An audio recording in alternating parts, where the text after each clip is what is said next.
As part of the full launch of the revamped contact list view and smart lists experience, we've streamlined the header options to reduce clutter and improve discoverability. Now they have moved to the Actions menu under the three-dot icon. Let's check how they work.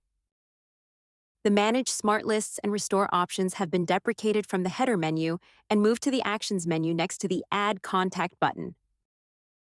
Besides being moved from the header menu, the Restore Contact section remains the same.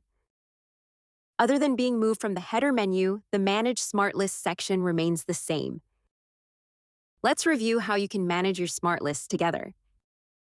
In the Smart Lists tab of your Contacts section, click the three-dot icon next to the Add Contact button, then select Manage Smart Lists. Click the trash can icon to delete a smart list. To share your smart list with other team members, click the three connected dots icon.